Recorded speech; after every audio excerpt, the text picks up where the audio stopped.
Hey guys, I'm here to talk more about the progressives and their attempts to reform the United States during the late 1800s and early 1900s. So this presentation is 3 slides, but it's really 3 slides because I expanded it to include a couple of fun videos that I think will that you'll like, but will also give you an idea of what's going on. So we're going to start by talking about what's going on in the cities around the United States. Many large cities were controlled by political machines.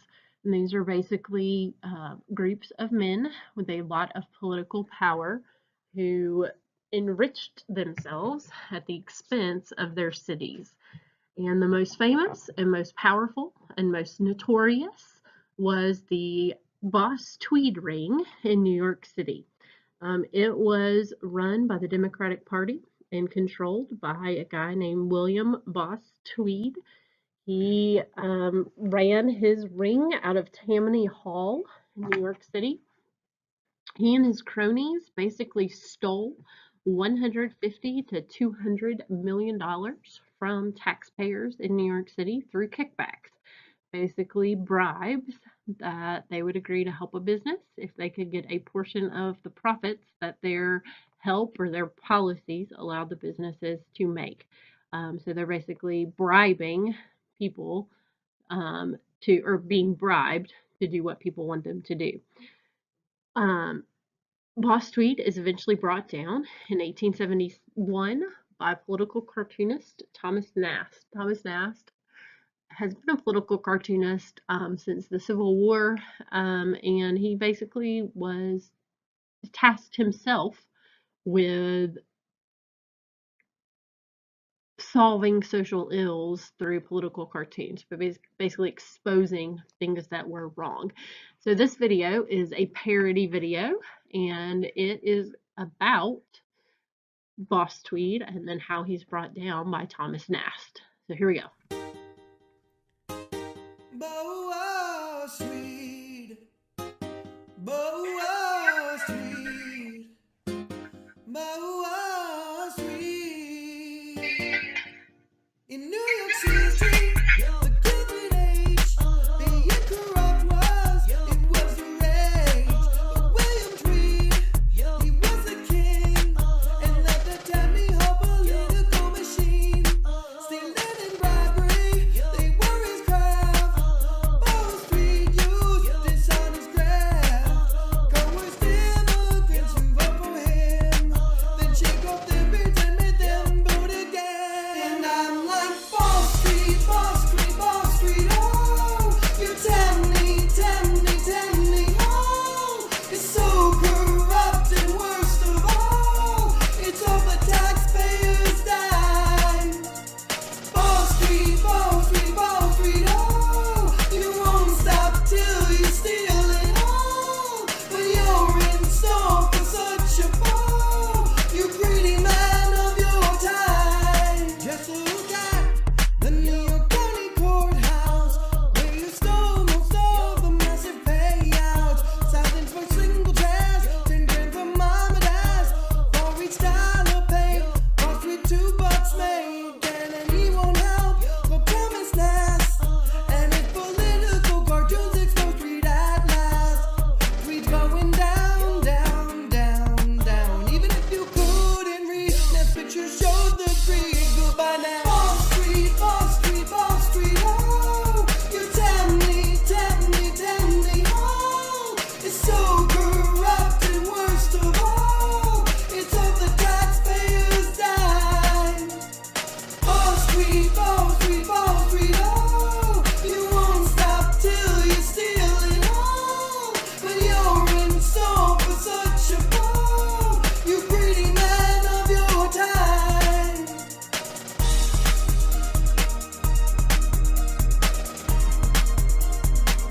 Welcome back, class. I'm Mr. Bet, and the spring semester has started. It actually started on Tuesday with the premiere episode of my new series, Why Matters. You can check it out there. So yeah, you're getting 2 videos a week this spring. This video was brought to you by my Patreon patrons. If you like this video, let me know. Let me know in the comments what songs you want to hear. Be safe, and I'll see you next time. Okay, so we'll turn now to what's happening in other cities as they try to reform these ideas of political machines and try to make things better for their communities. So, one movement that happened and that progressives were quite successful at was appointing expert commissions to manage their urban affairs. This started in Galveston, Texas, and was successful because you're basically putting experts on staff rather than a political boss system. Some other cities used a city manager system to take politics out of city administration, but the problem with that, though, is that it removes control from the people. So rather than electing people to manage your cities and run your cities, you're basically appointing people, and so people are losing their ability to vote. European cities are basically used as the model for this because they're so efficient. They control pretty much everything, all business that goes on, all business that benefits everybody in their cities, especially in public owned utilities. And so progressives really wanted that to happen. And it does happen in some cases. If you look at Kentucky today, before our utility rates can be raised, the electric or water companies have to go in front of a board and prove why they need that to happen. And so it does work to help us not be taken advantage of. But the issue is, especially in this case, with the progressives, that you want people to be able to vote for people in control as well. Progressives also rise to the state level, especially in Wisconsin, and Wisconsin's governor, Robert La Follette, he was known as Fighting Bob La Follette. He was able to take control of the lumber and railroad trusts and regulate public utilities. Governors in New York and California also passed needed reforms at this time. Okay, so we see the progressives coming to power in the state level. We're also going to see them trying to do a lot to help women because a lot of progressives are women, and so they're going to be a natural part of this. And so one way that women help is through the settlement house movement. And this is kind of started in the United States with Jane Addams and Hull House, which this is a picture of right up here. I can circle it just so you can. So this is Hull House. Oh goodness, sorry, not very good. But that's Hull House in Chicago. Jane Addams learned about about the settlement house movement by taking a trip to London, which is where it started, and she comes back to the U.S., opens Hull House in Chicago. Basically, it's in an impoverished area of Chicago, and the goal was basically to have classes to expose middle and upper class women to what's going on in this area of Chicago and to offer ways for them to help. It was also a place for people to come to get the help that they needed. Literary clubs this time period put away their books. They're not reading just for pleasure anymore, but they're actually trying to make changes in the United States. So what happens is that these women see this as a natural extension of what is considered women's work. So their roles as a wife and a mother. They're not rejecting being wives and mothers. Instead, they're saying, well, yes, we can help in our own families, but we can also do those same things to help other people who need help as well. So they're working through different organizations like the National Consumers League, the Women's Trade Union League, the Children's Bureau, and the Women's Bureau to help others. One way that they're helping is by campaigning against unsanitary sweatshops. They talked a lot about child labor. They talked a lot about working conditions, and so they're trying to make that better. Florence Kelley in Illinois becomes the first chief factory inspector in that state to try to make sweatshop conditions better, factory conditions better. In 1908, there's a Supreme Court case called Muller versus Oregon. Attorney Louis Brandeis Might recognize that name. The law school at the University of Louisville is named after him. But he persuades the Supreme Court to accept the constitutionality of laws that protect women workers. He basically presents the Supreme Court with evidence that the sweatshop conditions do a disservice to the female body, and in turn do a disservice to society, because if women's bodies are not in the shape that they should be, they're not able to procreate, they're not able to keep society going. This basically ends up giving birth to the American welfare state. The focus on protecting women and children rather than granting benefits to all Americans. In 1905, there is a Supreme Court case called Lochner versus New York, which the progressives are able to get overturned by 1917. So in 1905, the Supreme Court ruled that law in New York that granted bakers a 10-hour workday as a standard workday was unconstitutional. But in 1917, they reversed that decision and upheld a law that gave a 10-hour workday for factory workers. One tragedy that happens in this time period that really brings to the forefront the need to reform factories is the Triangle Shirtwaist Fire. The Triangle Shirtwaist Company basically violated fire codes by locking all the doors to keep the workers in, prevented them from leaving early, or if they thought they might steal something, that kind of thing. But what happened is a fire breaks out and there's no way for the workers to get out because the doors are all locked, and so they can't get out the exits.